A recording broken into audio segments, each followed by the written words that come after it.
अमेरिकेची पहिली प्रतिक्रिया काय आली आहे यावर नजर टाकूयात। अमेरिकेची पहिली प्रतिक्रिया या ठिकाणी।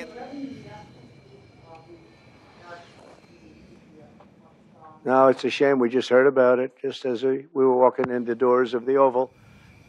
Just heard about it.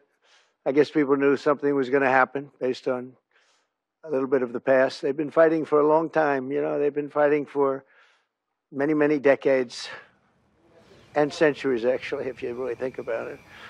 No, I just hope it ends very quickly. Any questions for Steve?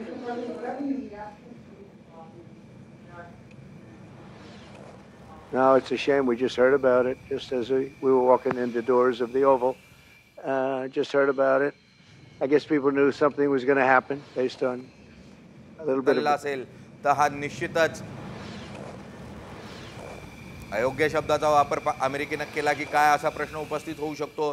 मात्र अमेरिकेने हल्ला झाल्याला स्पष्टपणे होकार दिलेला आहे आणि भारताकडून पाकिस्तानवर एअर स्ट्राईक करण्यात आली या संदर्भातला उल्लेख हा डोनाल्ड ट्रम्प कडून यांच्याकडून होताना पाहायला मिळतोय।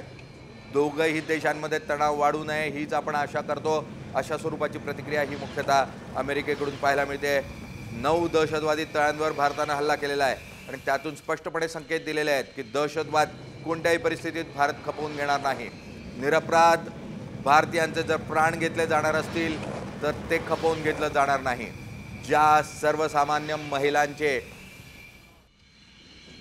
कुंकू पुसण्याचं काम दहशतवाद्यांनी केलं त्याच्या विरोधातली लढाई ऑपरेशन सिंदूरच्या माध्यमातून या ठिकाणी भारताने सुरू केलेली आहे। जे हल्ले करण्यात आले आहेत ते सर्व हल्ले हे POK भागामध्ये आहे, पाकिस्तानमध्ये नाही। पाक ऑक्युपाइड काश्मीरमध्ये करण्यात आलेले आहे आणि या माध्यमातून दहशतवादी ट्रेनिंग कॅम्प्सला उद्ध्वस्त करण्याचं काम हे भारत सरकारकडून करण्यात आलेलं आहे। आणि त्यामुळे आपण बघू शकतोय की कोणकोणत्या ठिकाणी एकीकडे आपण दृश्य दाखवूयात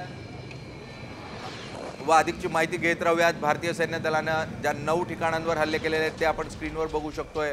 या 9 ठिकाणांवर मुख्यतः हल्ले करून भारताने स्पष्टपणे संकेत दिलेत की भारत दहशतवादाचं प्रत्युत्तर हे सैन्य रूपाने देऊ शकतो आणि पाकिस्तानमध्ये जे बिळात लपून बसलेले दहशतवादी आहेत त्यांना बाहेर काढण्यासाठी भारत क्षेपणास्त्रांचा किंवा पूर्ण युद्धाचाही वापर करू शकतो। POK मध्ये मुख्यतः POK मध्ये 9 ठिकाणांवर हे हल्ला करण्यात आल्याची माहिती उपलब्ध होते आणि ही दृश्य जी आहेत ती आपण टीव्हीवर बघू शकतोय। प्रमोद जगताप यांच्याकडे जाऊयात आपण। दिल्लीचे आपले प्रतिनिधी आहेत प्रमोद जगताप यांच्याकडे जाऊयात। प्रमोद जगताप यांच्याकडून जाणून घेऊयात। प्रमोद, काय माहिती उपलब्ध होते, कशा स्वरूपाचं वातावरण आहे दिल्लीमध्ये कशा स्वरूपाची प्रतिक्रिया समोर येताना आपल्याला पाहायला मिळते?